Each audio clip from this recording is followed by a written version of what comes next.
I was transitioning out of the military, so that's a job change for most people, right? I was moving from the Bay Area to Southern California. I found myself a single parent and was going through a difficult relationship breakup. So my life experiences towards the end had made me shift from wanting to stay in to maybe looking more locally, in this case, local government. Finding myself a single parent made me want to be closer to family and have that family support, which my family is here in Southern California. So it was a lot of decisions and life happenings that made me decide that. Well, I love the San Gabriel Valley.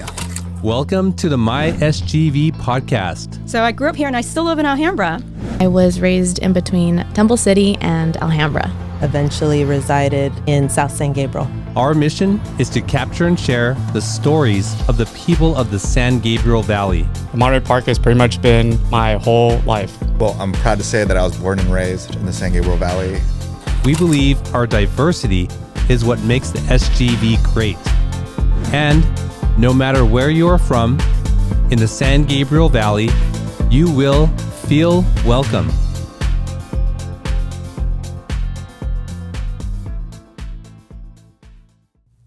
All right, SGVers, welcome back to another episode of the My SGV podcast. Thank you for tuning in. If you're new here, we bring you the stories of the people of the San Gabriel Valley. And if you are a returning listener, thank you so much for spending this time with us. We do appreciate it. Scott's taking care of some important business stuff. So it's just me again today. Sorry about that.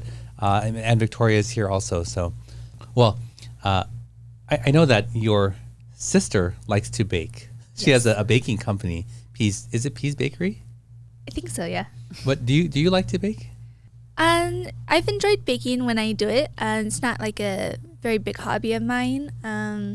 It's just like when it's a certain thing that I want to make, and then I make it, and I like doing that. But yeah, Priscilla is definitely the more, I guess, baker out of all of us. What sort of things do you like to bake? I've done like cinnamon rolls, but with Earl Grey tea in it. Also like honey, it's like honey buns. So I guess some like more like pastry kind of bun kind of things. Okay. Well, I don't bake. I don't like baking. I love to cook, right? And cooking, like I don't have any recipes. I just like go with what I feel, what I want to experiment, and I'm fine like that, right? And I know that baking is not like that. Or like, well, you can't just do what you want, right? But more than that, like I had a like not so fun experience with my mom growing up. You know, like I had fear of like measuring it out wrong or spilling something or getting dirty. So I just don't have good feelings around baking, so I never really pursued it. But I do enjoy baked goods, very much so. And I love the baked goods from Paris Baguette. Thank you for sponsoring the show and bringing the pastries for our guest every week. If you haven't already, go check them out in the city of San Gabriel, Paris Baguette. All right, well, let's introduce today's guest. Today's guest is a single parent, a public servant, Coast Guard veteran, and a master of the sweet tooth. She's got the hustle of a soccer mom and the precision of a baker who knows her way around both cookies and life's challenges. What started as a simple baking session for family and friends has evolved into a community sensation at local pop-up markets and coffee shops. When she's not whipping up delectable treats, she's dedicated to serving the San Gabriel Valley. Whether it's hitting the beach, kayaking, traveling, or enjoying a magical day at Disneyland, she makes the most out of every moment with her daughter Lily and their pets. Without further ado, let's welcome the heart and soul behind Sweet Caroline Desserts, Caroline Velarde. Welcome to the show. Thank you. Thank you so much for having me. First, I do want to say cooking is a skill, as is... Did I say what cooking was not a skill? It's definitely a skill. It's totally different from baking in that it's something I don't have. So kudos to you. And then also baking buns and pastries, also a skill I don't quite have or I'm trying to master. So, but yes, thank you so much for welcoming me. Yeah, thank you for coming on.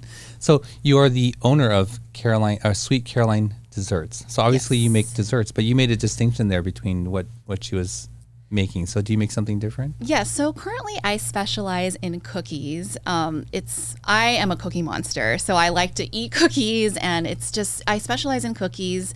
Baking to me is it's very therapeutic, and it's the pastries and the specialty cookies with the little faces on them. It's a skill I don't quite have yet, but for now, it's the traditional classic cookies that I bake.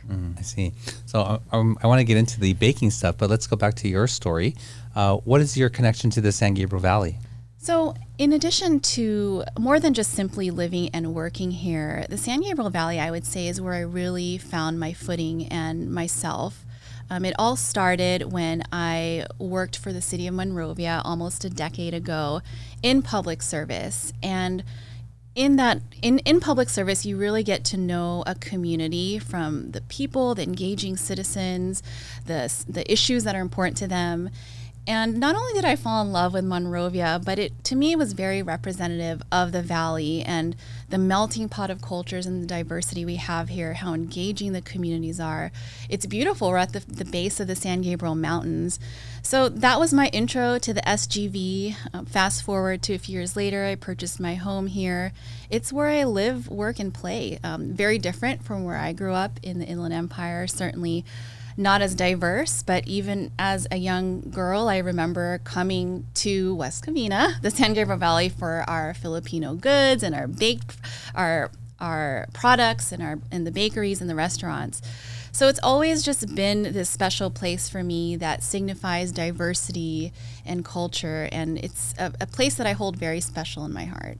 So you served the SGV and as a public servant in Monrovia, but you also used to come from the IE to West Covina. Yes. And I know because I'm from here, like there's like a pocket of Filipinos in West Covina and in Eagle Rock. Yes, right? yes. So what was that like coming in and experiencing, your community there in West Covina? It was very refreshing. Like I said, where I grew up, there wasn't a lot of Asian establishments or institutions or restaurants that offered those kinds of products to us. And before they popped up in now Rancho Cucamonga and Chino Hills, West Covina was the only place. So it was refreshing, it was welcoming, and I'm a second generation Filipino American, and it did feel like home.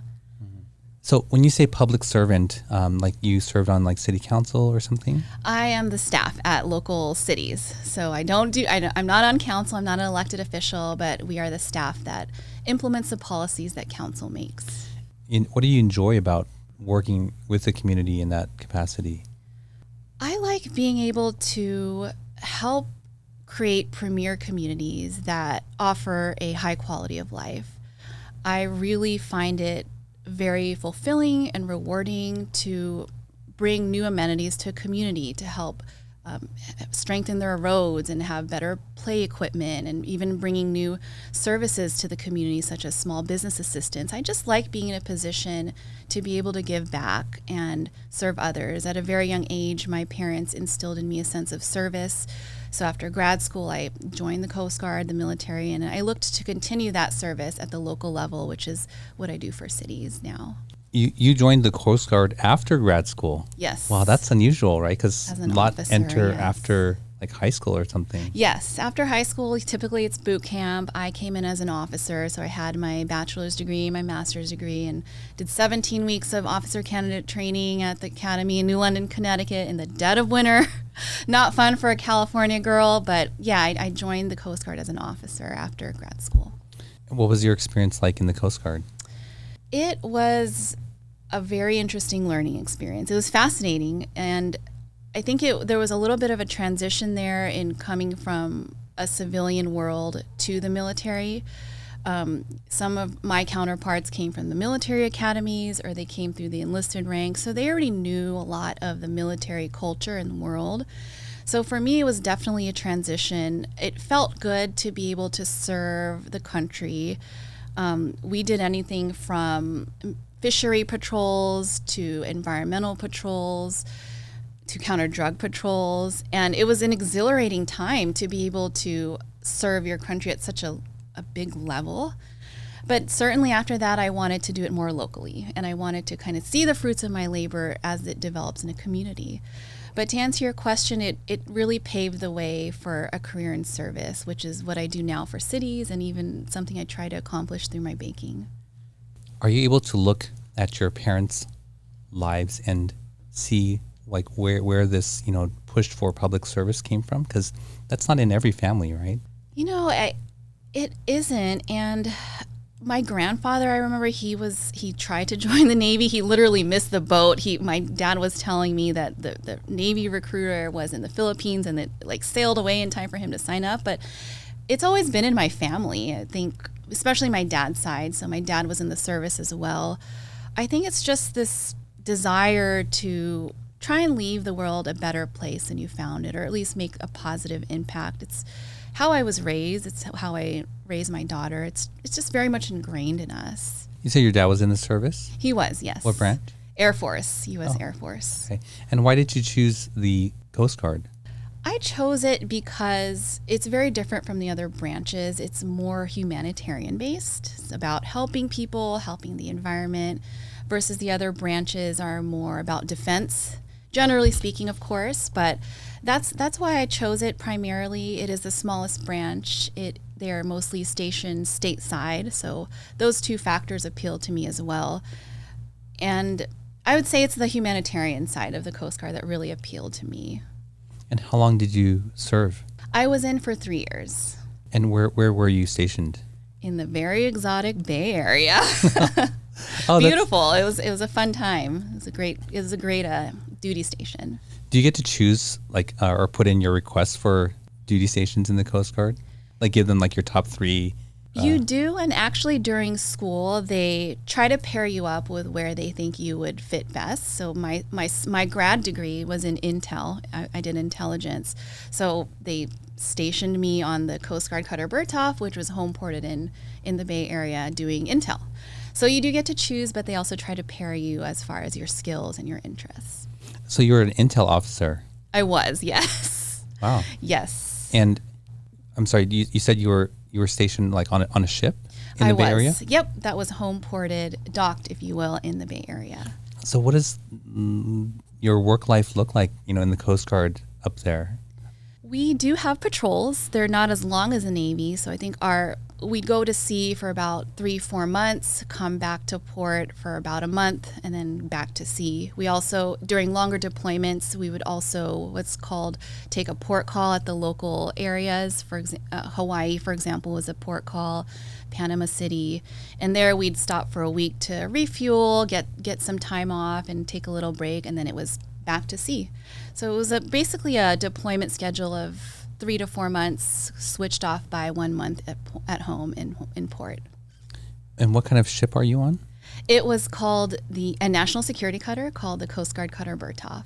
And so I don't know, maybe I only know the size of like an aircraft carrier. Oh, so it was 450 feet. 450 feet. Which is small compared to the aircraft carriers. Sure, but that's still a big ship. They are the largest ships in the fleet. I think they still are.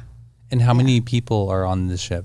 I can't recall, and don't quote me on this one, but it was a minimally manned crew, what they called it. And I think it was, I can't remember, but it had to have been like around the 200, no more than that.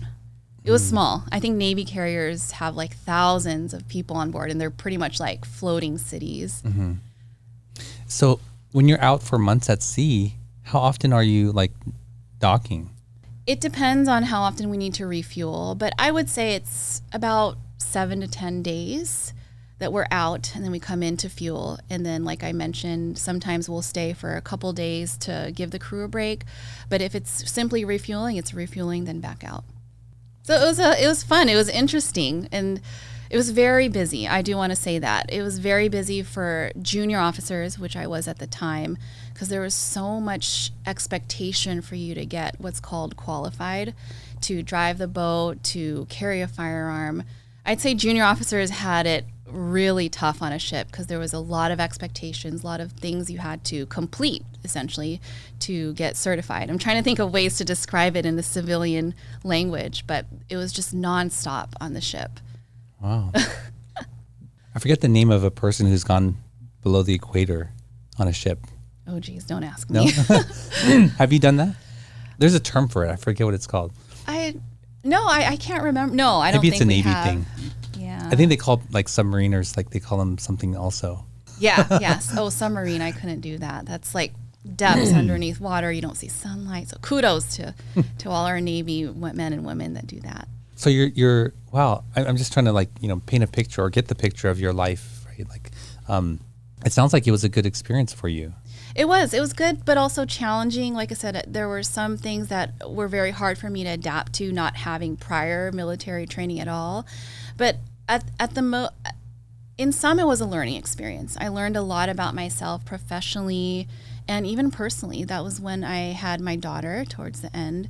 So I went through a lot, not just as a new servicewoman in the armed forces, but I learned a lot about myself, and the period of growth I experienced was tremendous during that time.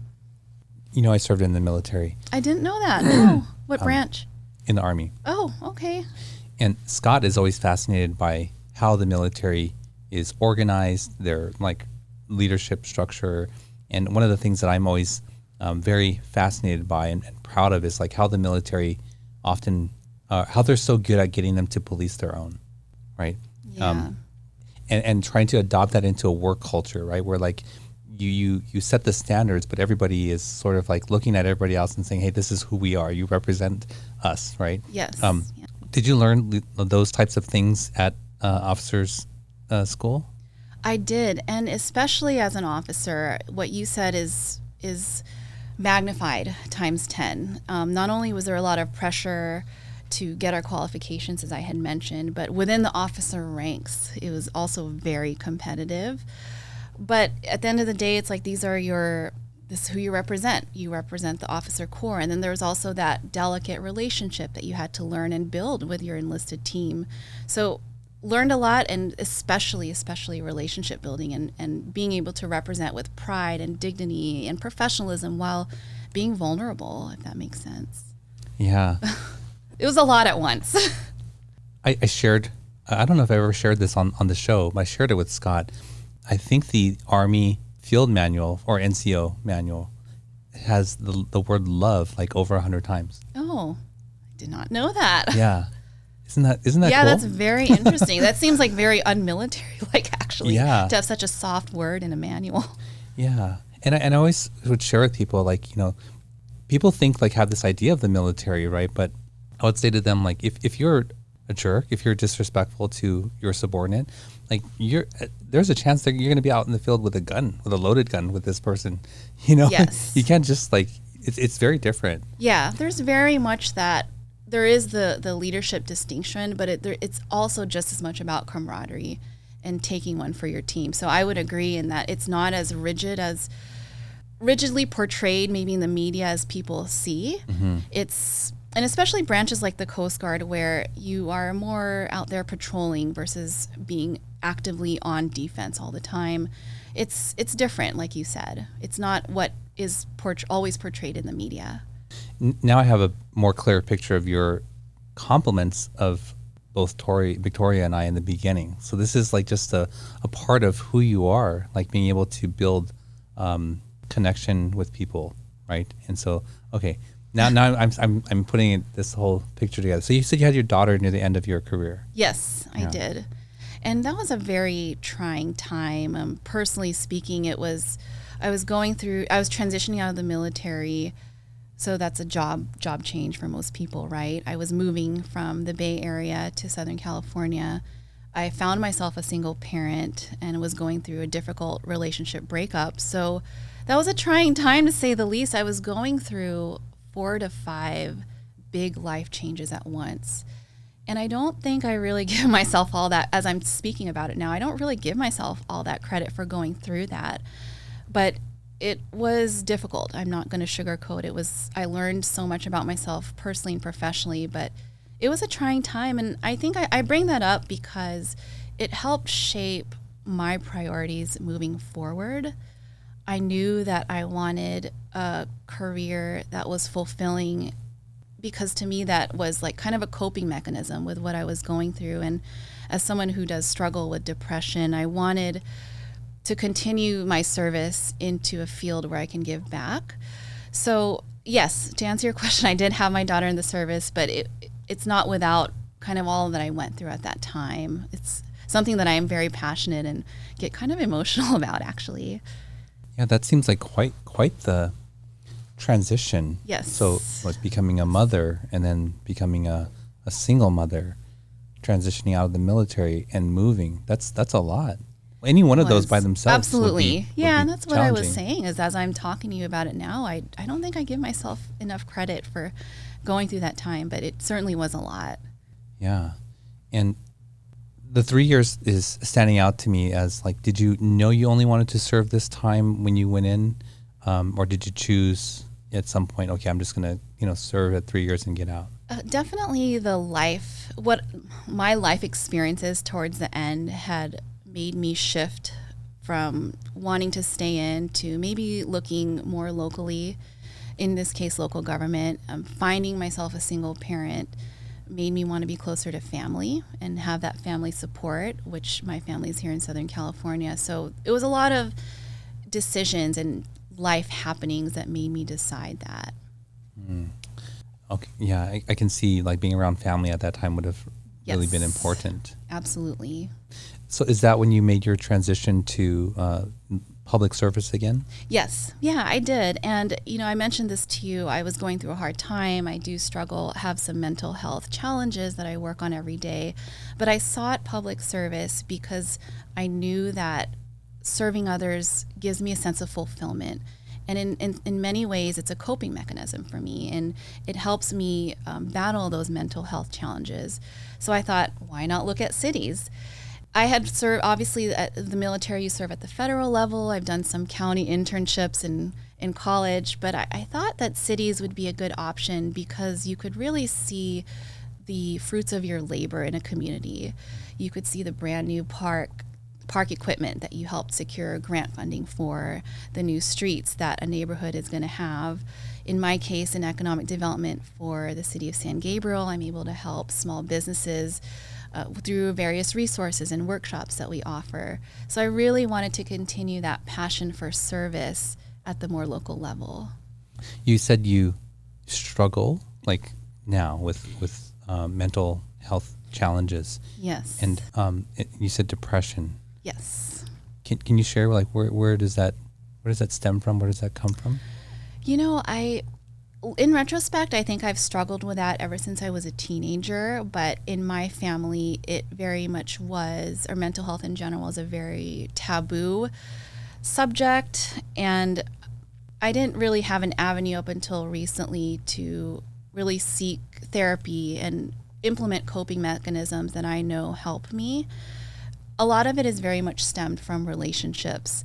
And it's kind of ironic because you mentioned earlier in the show that I do seek to build relationships, and that's just who I am. But I think at the same time, while I really do put myself out there to meeting new people and touching lives in a positive manner, it also opens me up to being vulnerable, right? Because not everyone is receptive to how you put yourself out there, or it may not be received in the way that you intend it to be.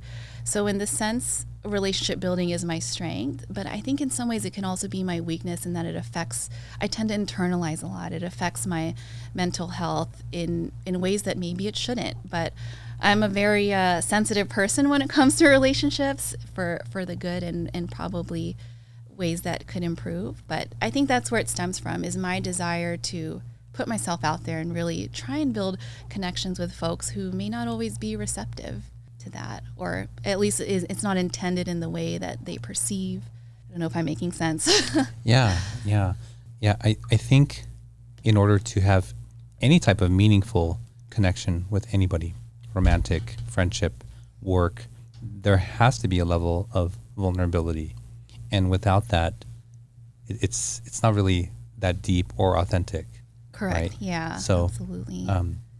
And with vulnerability becomes exposure, possibility of hurt and pain, right? Hurt. Yes. So, I mean, the opposite could be that you just become really,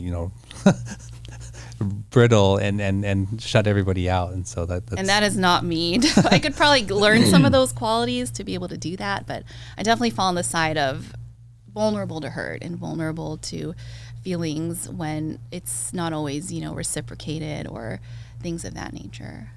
I'll ask you a question, and this is sort of, because I'm a coach, right? And I would say, let's say a friend of yours says, Caroline, you want to go to dinner on Thursday? And you just don't want to go, right? Do you say, no, I don't want to go? If it's important to my friend, this is me. I always put myself out there before I put others in front of myself is what I meant to say. If it's important to my friend, if I know he or she's going through a hard time, there's all these caveats to answer your simple question. But if it's important to them, I'm going to set aside my desire to not want to go, if that's the case, to go with them because it's important to them.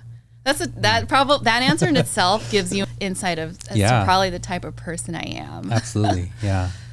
People pleaser to a fault. And as we know, people's strengths are also their weaknesses. Sure. That's the case with me, I think. Well, because I used to be that person, right? And I think that that's still a strength, right? And I think that I've tried to navigate my strength with not exposing myself. So I would share with people that I'm working with. I said, my answer to that would try to get them to be like, no, I don't want to go. And if they ask why, I would say, I just don't want to. And they would laugh. And I say it like that because it's kind of funny, right? Because people will have a really hard time to say that, right? Yeah. But there's nothing wrong with that too, right? Just to say like, I just don't want to. And I find like so many people are really uncomfortable.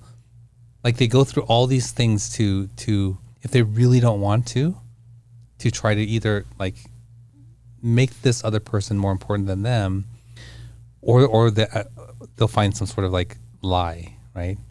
Or half truth. Which is hard to do both. Sure. You might as well just say you don't want to. It's like there's more effort in trying to skirt around it than to simply say, no, I'm good. I don't want to. Yeah.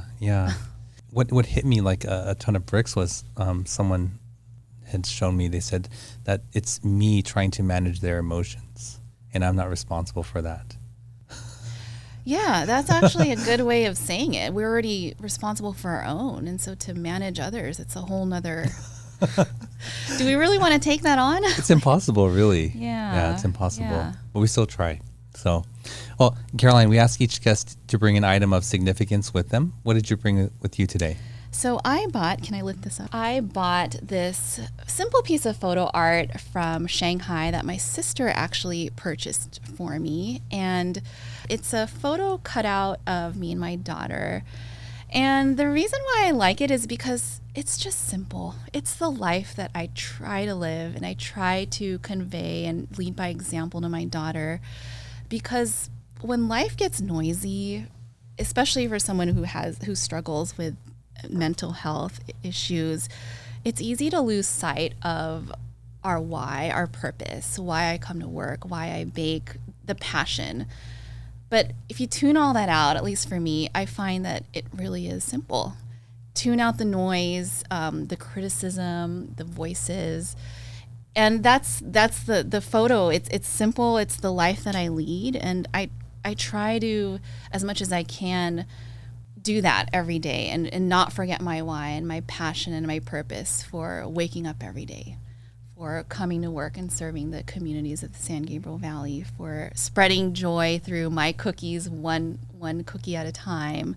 And that's really why I have it. It's me and my daughter. It's our life. It's just us two. I'm a single parent and proud of it too. So this is my item of significance. This is like, it's cut out, right? Yeah, I think there's a word for it. It's like a Chinese art form. I can't remember what it's called, but it's actually a thing. Like, I'll probably look it up later. I should have done it before the show, but it's cut out. Yeah. And it looks like your daughter has curly hair, wavy hair.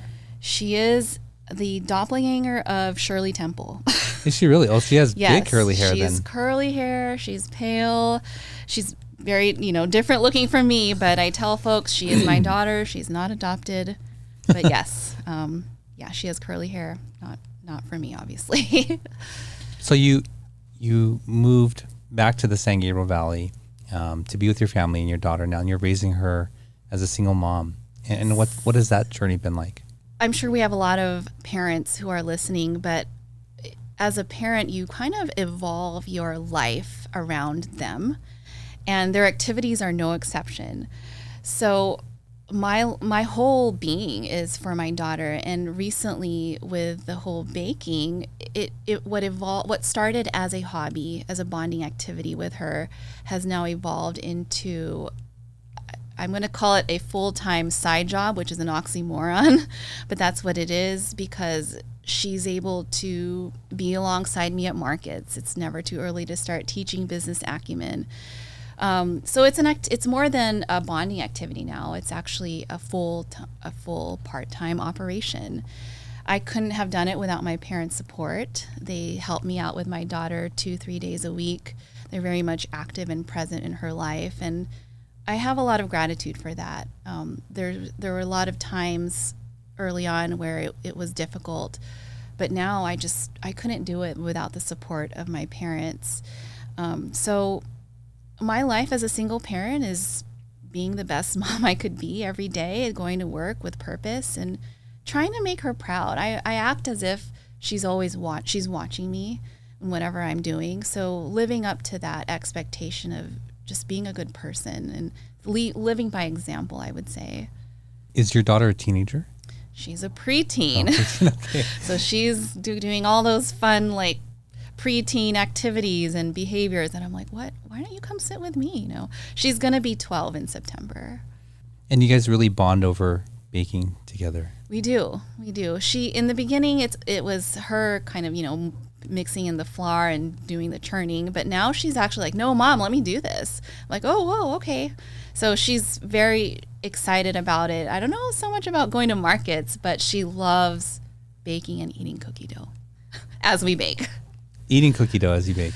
Yes, yeah. So she's got a sweet tooth like me. She's definitely my daughter, and we love to do it together. It's a bonding activity. And what kind of child is your daughter? Like, how's her personality? She's actually very much like me, kind of a bit reserved at first, but once you get her doing things that she likes and talking about things that she's passionate about, she is nonstop. She's athletic like me, so we enjoy an active lifestyle. We're both animal lovers. One thing that she's good at that I am not with, though, and I kind of alluded to it earlier, is art. She's very artistic.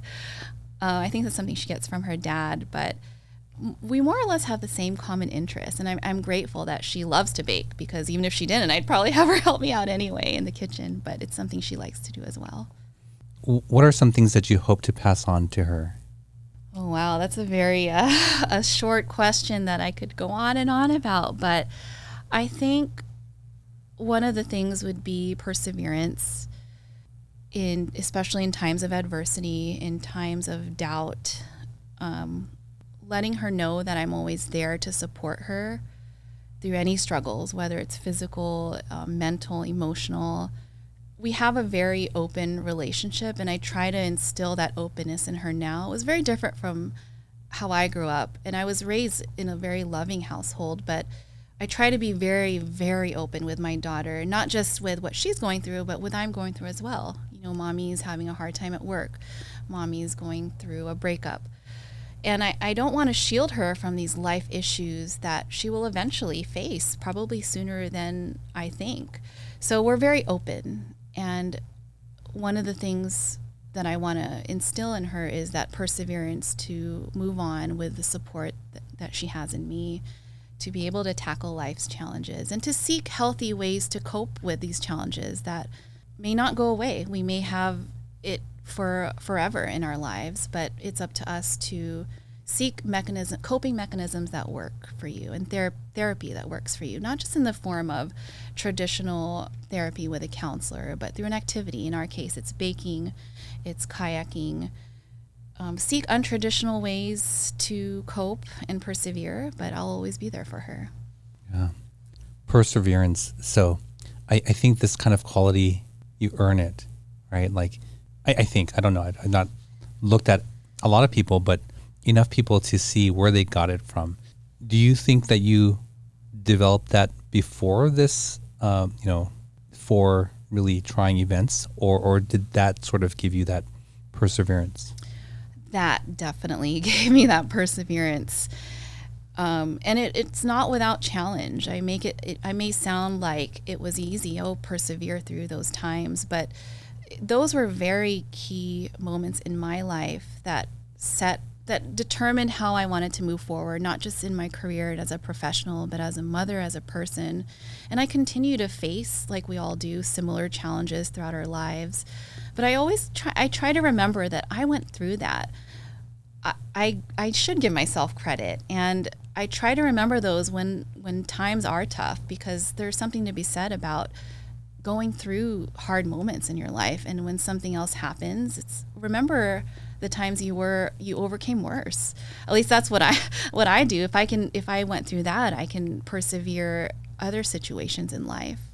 Oh yeah, absolutely. What or who were the resources for you during that time?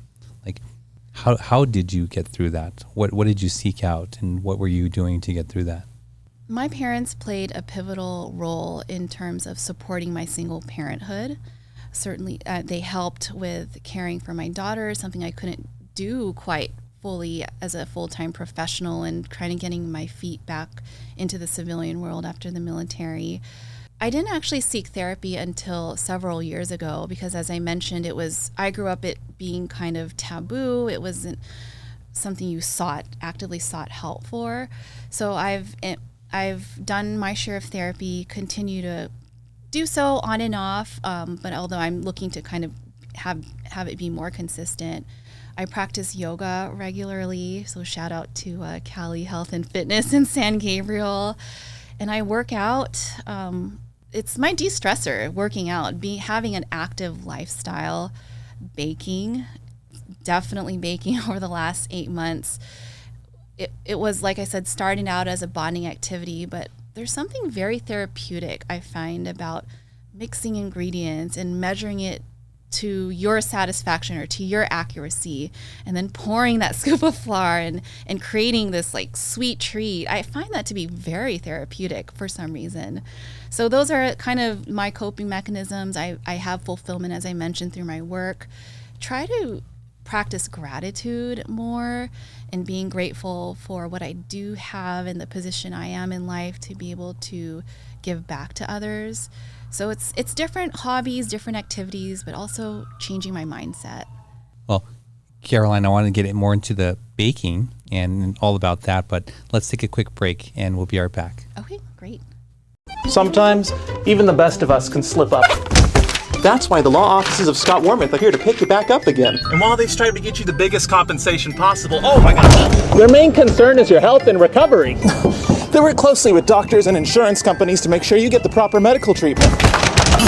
Initial consultations are free, so give them a call. At the law offices of Scott Wormuth, we're with you all the way.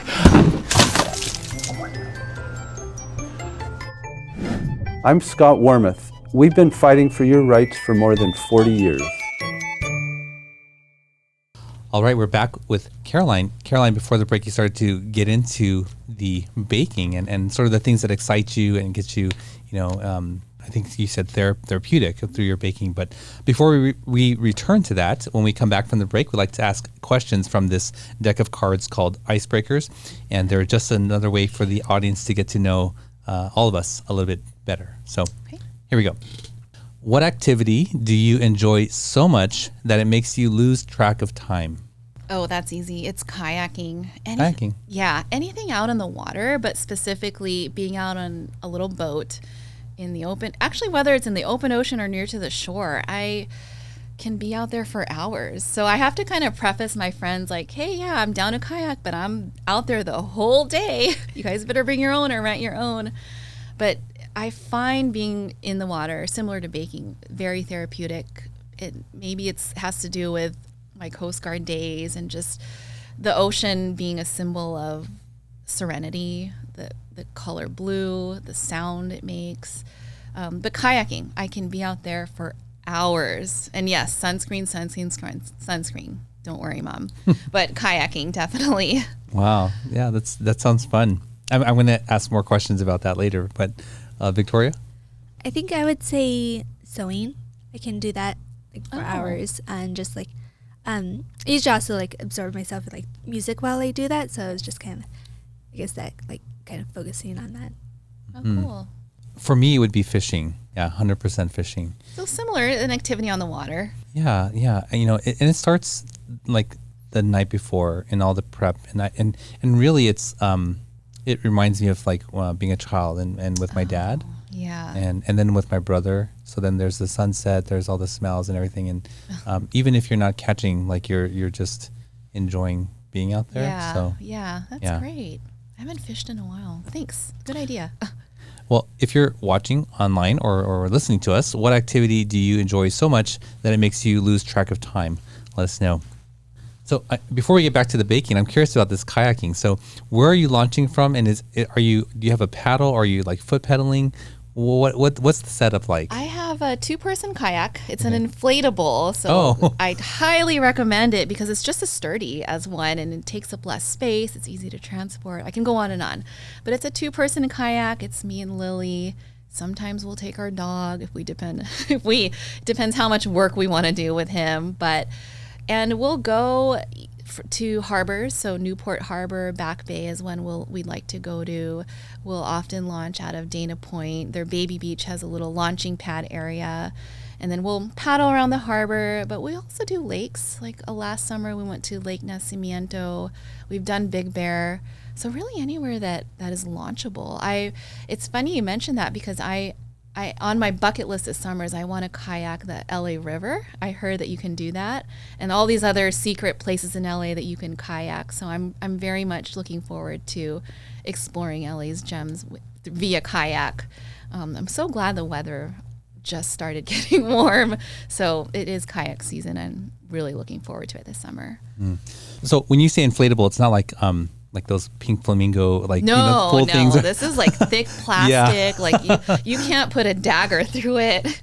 Yeah, and you have like a hand pump or something, yes. right? Or like Yes. Yeah. And it's easy. I'll be the first to attest. Like it's easy with a kid and a dog, and I've got the whole thing, and we're able to do it in like 15 minutes. So inflatable kayaks, highly recommend.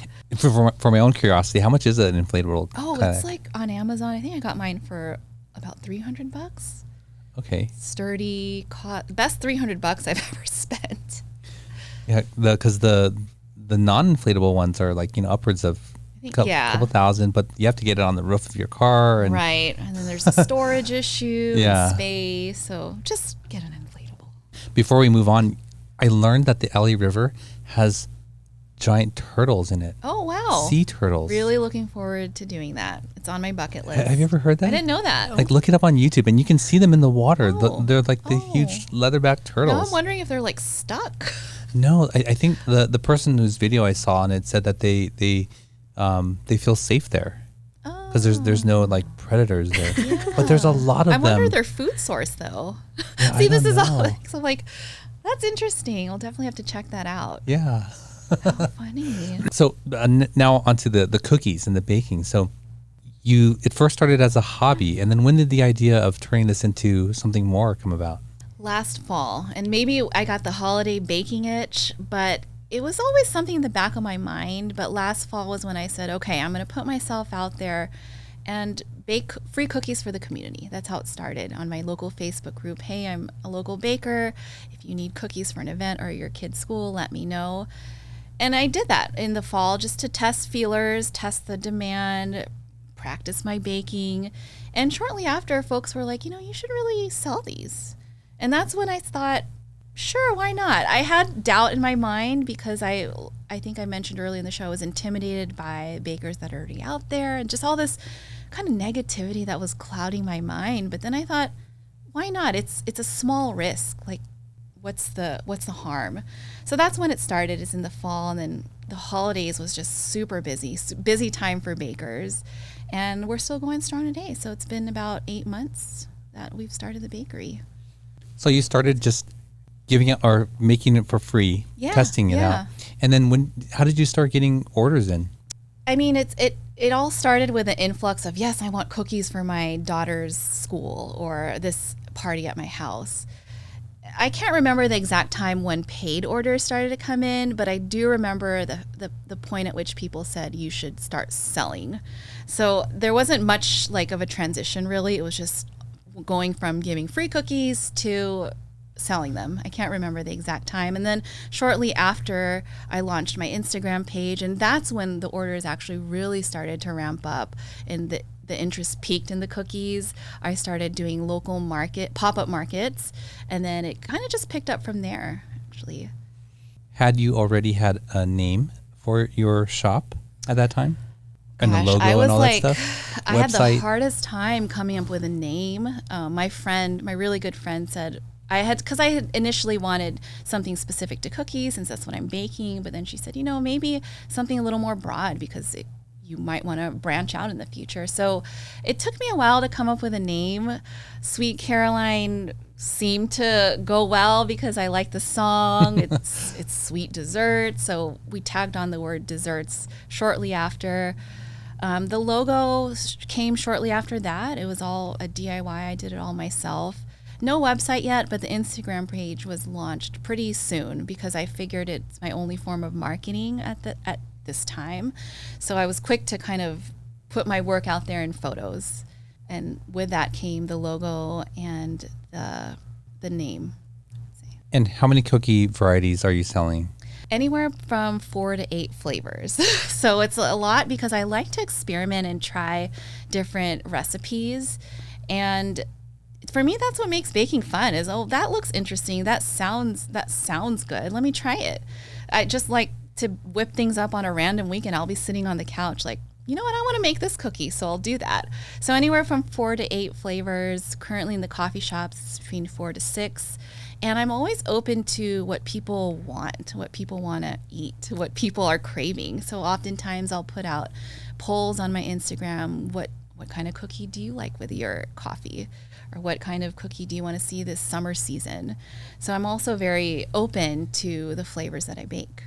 You said 4 to 8 flavors. Yes. Can you name all those? Currently, I have the OG chocolate chip, of course. How can you not? And then an Oreo cream cheese, which is very popular. It's kind of like an Oreo cheesecake in a cookie form. Very simple to make, actually, 5 ingredients. There's their snickerdoodle, which from my Instagram following said that they like snickerdoodle with their coffee or cinnamon. So I added that to the lineup.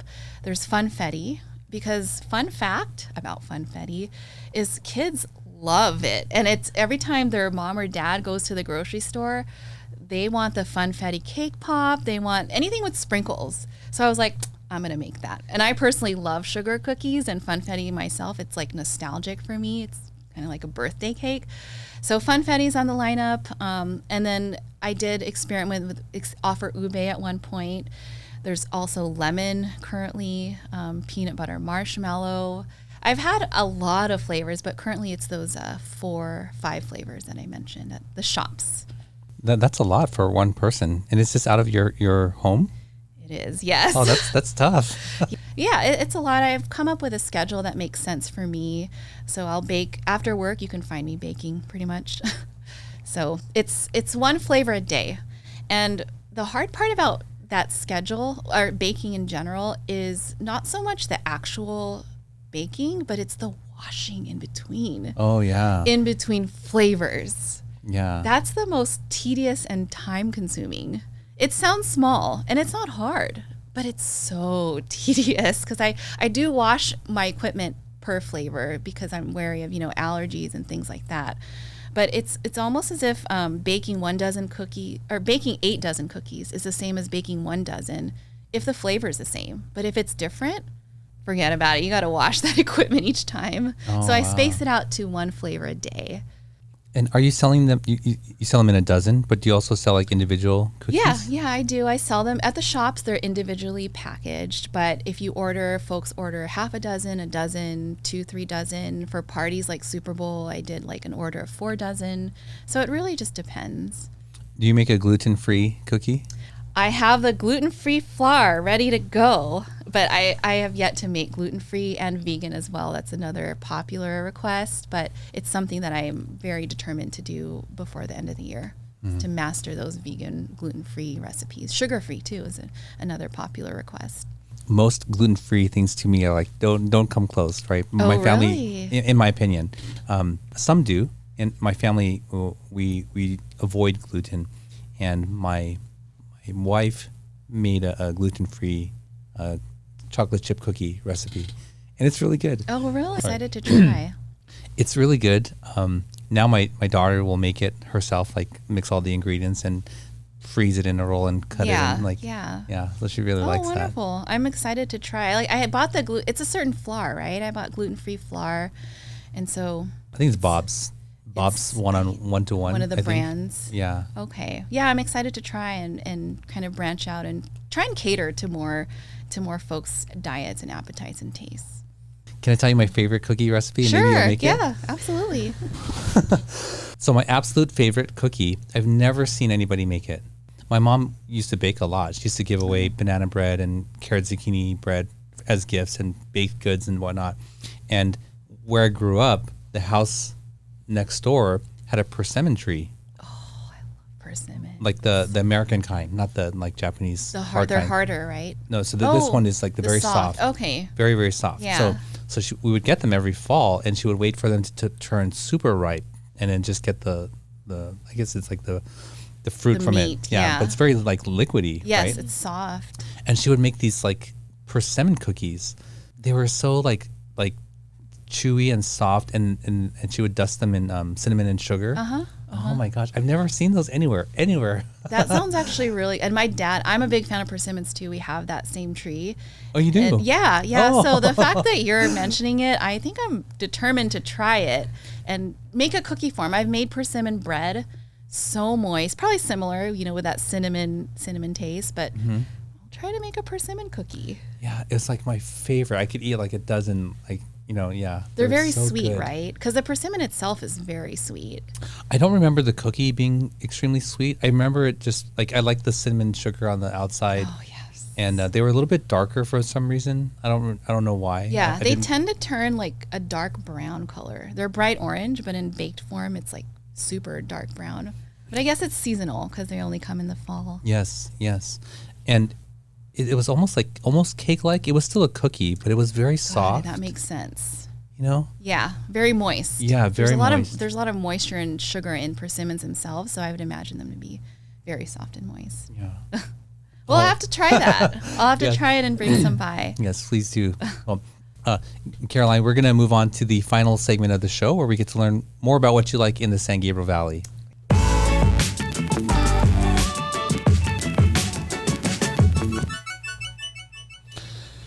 Caroline, this is what we call the SGV3, and we get to learn your 3 favorite or most memorable places or experiences in the San Gabriel Valley. So what would be number 1? Number 1 would be the Claremont Village. Okay. Now, for me, that is a place that cemented my love affair with this area. And let me share how that started. It started when I would take the train from the Inland Empire to LA to visit my cousin as a teenager. So I had no exposure of the SGV or even Claremont. But the train would stop in downtown Claremont. And once I did, I just thought, what a cute, quaint, lovely town this is. I set myself on living in Claremont when I was a teenager. I said, I want to live here one day. And the Claremont Village made such a huge impression to me, and it still does to this day, of just how lovely, how well maintained it is, how much quality the business are there that bring different amenities to the people that live in the city. So the Claremont Village holds a special place in my heart. It really was my intro to the valley and in Claremont, where we live today. My daughter goes to school. We're amongst our neighbors and friends. It's a lovely place. I can't go on more about it. One of the shops that my cookies are in is in the Claremont Village, so it comes full circle. What's the name of the shop? Nosy Neighbors Coffee and Donuts. Okay. I think they're actually also expanding in Pasadena, so they'll look out for them in the valley as well. We get a lot of complaints about our video intro that it didn't include their city. So we reshot the intro, and for Claremont, they chose, and we asked them to share where they wanted us to shoot from. So they chose the village. I think I responded to that. Did you? Yeah, I was like, I'm putting this. So I went there to shoot. I was looking around like, what is iconic? What's going to be like instantly recognizable, in a 1-second clip?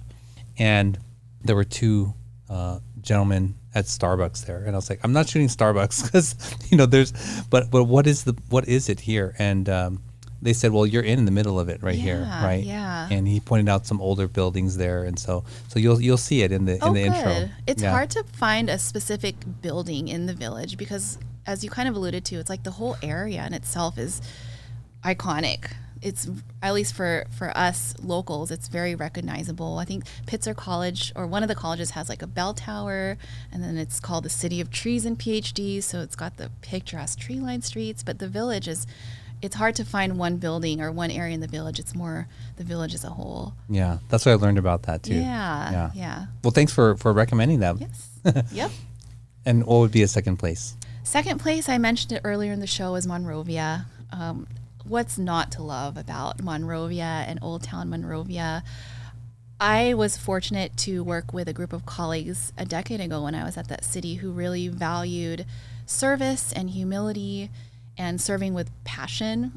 And as I mentioned earlier, Monrovia is to me at least representative of the other valley, or the other cities in the valley, in that it's a small community with very vibrant, active residents. And we all care about our cities that we live in, about making the valley a premier place. Monrovia, I found myself hanging out in Monrovia even after work, which is how I know I likes a place. Even after work, when I can go home, I hung out in Monrovia, and I continue to be a proponent for Monrovia and other cities in the valley for folks who want to move out this way. My sister, when she was looking for a home with her husband a couple years ago, I strongly advocated for Monrovia, and they're there today with my 3-year-old niece. So great place to live, high quality of life. It very well, to me, successfully blends preservation with growth and that old town charm, but still kind of moving forward with all the new developments in town. Yeah, I can see the connection between Monrovia and Claremont. Yeah, for sure. Yeah, they're both award-winning downtowns in the field of local government and urban planning. The downtowns are very exceptionally well planned and well maintained. I learned in this show that Anaheim used to have an old downtown, like Pasadena, and someone decided to just demolish everything for new buildings, and they totally regret it. Like the whole place is just not the same. And we're so fortunate that our cities here are preserving that. You've got Monrovia, Sierra Madre, South Pasadena, even San Gabriel's Mission District. And it takes foresight in our city leaders to maintain those gems of history in our past. Sure, yeah. And what would be a third place? The San Gabriel Mission. So I count my lucky stars that I work next to the mission. To me, it's just like a time capsule and a glimpse of our state's history and how life was. It's got the fact that the mission of San Gabriel sits on land that is essentially it's known as the birthplace of Los Angeles, is tremendous to me. It's very special. I'm also a history buff, so maybe that's why it's of significance. But the fact that the sprawling metropolitan area of LA started in the city of San Gabriel, where the mission is incredibly special. The mission, as we may know, some of our listeners may know, is undergoing significant restoration efforts, and there's a lot of fantastic tributes to the native Tongan people that inhabited the land in the early days. So it's more than a historic landmark. I think it speaks volumes to our region's history, our state's history. So I highly recommend a visit if you haven't done so yet. Yeah. Thank you for sharing those. Those are 3 really great choices. We had Terry Huerta on the show. I saw that. Yeah, Terry's wonderful. And I was so lucky. Like my family was visiting, and we went to the mission, and they were closing, and it was like going to close soon. And Terry's like, no, just she's so we got to wonderful. Stay. Yeah, she's really, really great. And people like that are what make our cities so special, and they're really working to preserve what makes us unique. So I have the pleasure of working with Terry at the city, and she's great. Yeah. Well, Caroline, thank you so much for coming on the show and sharing your story with us. Wow. If people want to check out your cookies, how can they do that? So right now I have an Instagram page. It's Sweet Caroline Desserts, sweet_Caroline_desserts.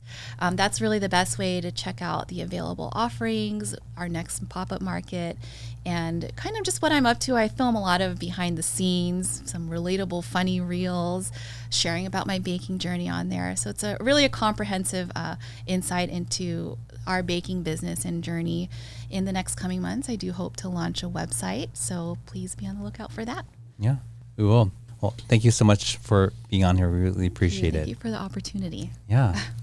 Well, there you go. Another show in the books for you. I always appreciate getting to learn the stories behind the people here in the San Gabriel Valley, especially if they have some sort of business. And, cookies, like it's interesting to see how someone ends up, having a passion for cookies. And you can see in Caroline's journey, it wasn't just a direct line to like, okay, I want to be a baker, but she wants to build and serve a community, and people can do that in many different ways. So please definitely go check her cookies out. And if you do, let her know that you heard about it on this show. If you like this kind of content, please consider subscribing. Don't forget to like and share. And if you want to support the show in a more meaningful way, please consider becoming a patron on Patreon, MySGV Podcast. And as always, you can find the full catalog of episodes on our website, mysgv.net. And until next week, we'll see you then. Thank you for joining us on the MySGV Podcast. Check out more of our content on our website, mysgv.net. This show was produced by Scott Wormuth, directed by Russell Mano, edited by Victoria Allers, and original music by Yone OG. If you'd like to join us next week as we capture and share more stories from our diverse community, feel welcome. Nice mother. No, kind of mother.